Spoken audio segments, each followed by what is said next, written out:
something up that I can show you.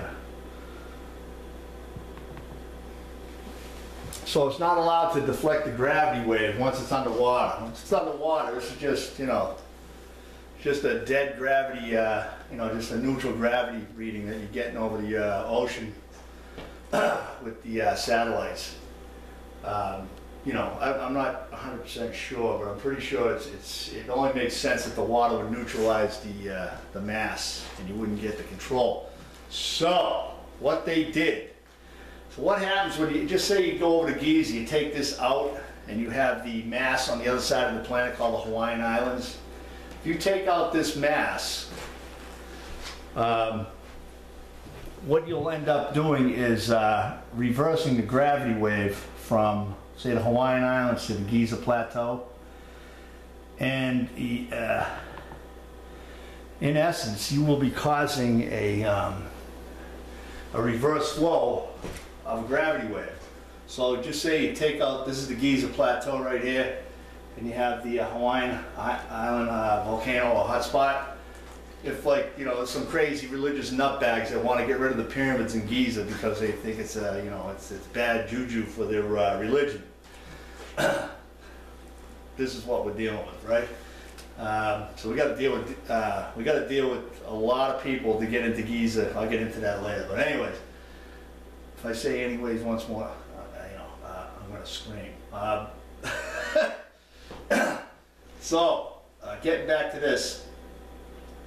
If the people have their way in Egypt and get rid of this, you're going to have a reverse flow. Right now you have the gravity wave flow going from Giza down to the center of the iron core, back up out of this gravity neutral zone, and lowering the gravitational field on the Hawaiian hotspot. You take out this pyramid, you're going to have a reverse flow of the field from this mass, and it's going to come back up.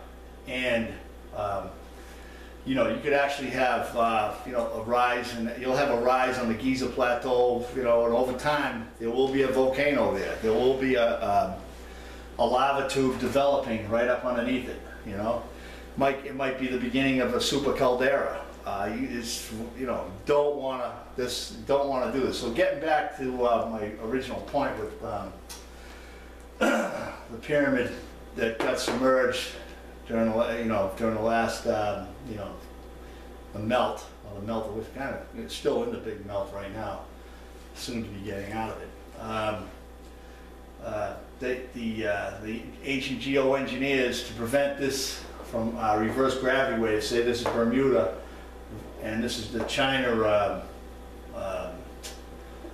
area, or Japan area. What they do is however they do it, they figured out the trajectory of the gravity wave, and they placed like 7 or 8 pyramids there to control this. Control the gravity, well, basically to balance the gravity wave so it wouldn't cause any problems. Let me see if I get the, I should be able to get the, let me see. Trying to get the Chinese pyramids up. There you go. There's the Chinese, the pyramids in China right here. Hang Shai, what do they call it? It's up top. Shen HSI pyramids in China next to the city of Xi'an. Anyways. So, I mean, I'm just working on these theories on my own here. I know I'm onto something. This is the only thing that makes sense to me. I've heard a lot, you know, I'm resisting the temptation to criticize everybody that's ever put a thought into what the pyramids are doing, but it was actually those people that got me cued into what are these things doing, and then it gave rise to my theory that they're geoengineering machines. And these more or less are it's a pyramid here, here, here. I mean, there's a lot of them. But some of these are massive. They're twice the size of Giza, but they're not the stone. You know, they don't have the gravitational blocking and accelerating that a pyramid in Giza or the pyramids in Giza with their limestone casings and everything. But nevertheless, like I said, mass above the ellipsoid, geometrical mass above the ellipsoid, like I described in my law of gravity, will condense a gravity wave and send it down to the Earth, and it will deflect, say, gravity wave coming out of the Bermuda Triangle, which I believe these were built to prevent a reverse gravity wave and create a volcano or some other destructive, super caldera in northern China. Okay, so I mean, it's if you think about it, a lot of these pyramids are there stopping up weak spots from other masses above the ellipsoid. If you get into my theory a little deeper. I don't know if I'm making any sense of that, but I'm trying real hard. There's a lot of information, there's a lot of stuff out there, but this is what I believe these are doing. That's why they're here. Like I say, you have mountain ranges. Maybe it's to steer a mountain range and cancel out the Bermuda island effect on this area, because it ties in 180 degrees over to like Japan and China in that area. And they're not, like I use the word approximate, they're not, right on the money, but this actually is pretty damn close. We're talking 1 or 2 degree difference between Bermuda Island, 180 degrees around. Hey, quiet down, I'm shooting a movie here. Anyways, okay, I think that's it. Hope you learned something. I'll catch you on the flip side. Hey, Dad. What's up? I'm shooting a video of Shaughnessy's Law of Gravity. You want to get in there and say a couple words? No. Is it playing? Okay, it's playing. Here's the book, right here. It's loaded with facts, it's loaded with theories, it's loaded with everything. And hey, quiet down, will you? Hey! I'm shooting a movie over here, trying to save the planet. Will you quiet down? Anyway, it's in the book. It's the picture right there. You can see it. Earthquake. Earthquake. You got the Earth. You got a volcano, and you have a pyramid. I mean, that's it in a nutshell. It's pretty simple. The big theories out there on how gravity works on the planet. It's very you're in the infantile stage on the planet. Like, we can send rockets and spaceships all over the solar system and this, that, and the other thing, using Newton's law of gravity for a navigational equation. But playing with the pull on different planets and the heavenly bodies, whatever. But as far as on a planet, it's still up in the air. So give this stuff a check, give me a read. Go to my website, www.pyramidgravityfall.com, and check it out. That's kind of all I got. That's about it in a nutshell. I don't know, maybe I'll shoot a couple more pictures. Show some stuff up here. I'll go back to my file here. Let's see what we got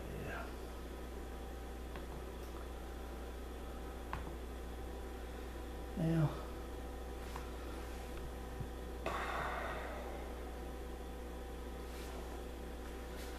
There's a GOCE satellite here. It's kind of like a satellite of GOCE satellite, the European Space Agency.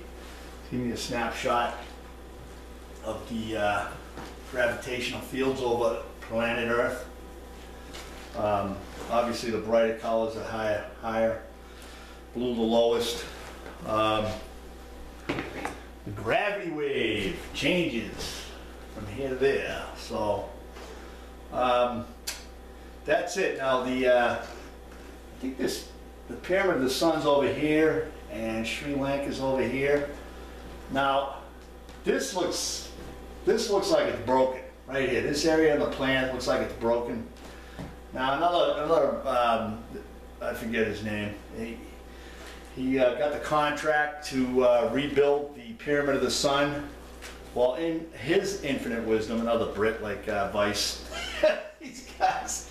I mean, it's, you know, hey, every country's got their buttes. But anyways, this guy, he had found some mica sheets, a few layers down on this the Pyramid of the Sun. The huge sheets. I mean, they cover the whole top of the pyramid. I'm talking like, you know, a foot or so thick. You know, 70, 80 by 70 or 80 feet in you know, squared. I mean, maybe 60 by 70 feet or something like that. It's hard to really get the dimensions on this. It's really sketchy, but at the time, you know, the electronic you know, age was starting to take hold, and the mica was used as an insulation property. So this guy, you know, basically grabbed it and sold it to a manufacturing company in England.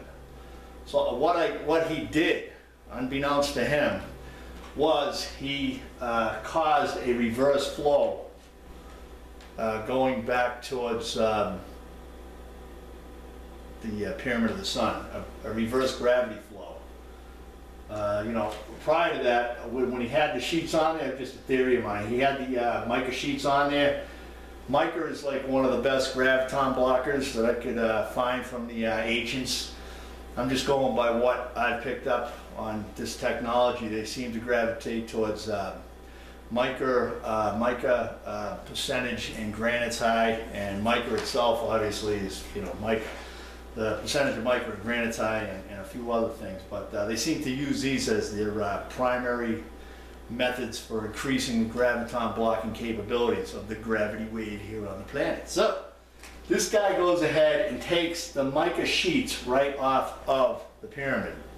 Now, like I said, these are these systems, volcano pyramid systems, had been you know, basically mothballed. They weren't, you know, they're no longer needed because they came up with the Giza and the Hawaiian island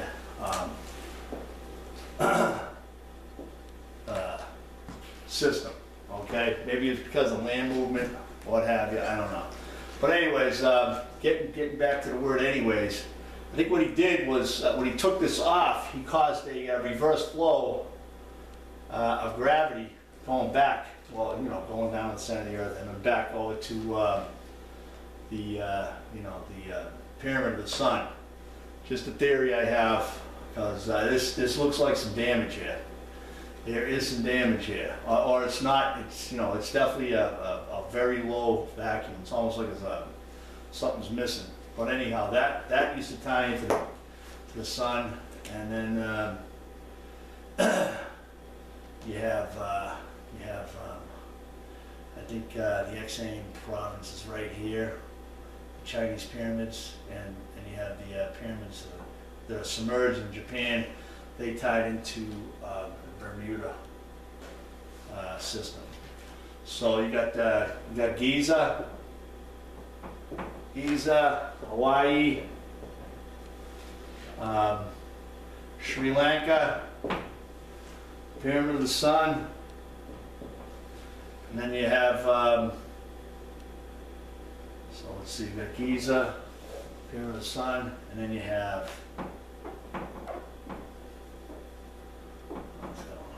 that's funny, I asked my kid if he wanted to get in on the video, he said no. And then you have these two, this one's submerged, this pyramid over here in the Sea of Japan, north of Japan, and then you have the recent building of these pyramids. So, you know, as little as, I don't know how many thousands of years old these things are, but they're old too, but not as old as the one that's submerged in Japan. So, yeah, the Shen, HSI, Shen, I don't know what HSI, I gotta take Chinese now. Anyway, so then you have this one going down and hitting the Bermuda.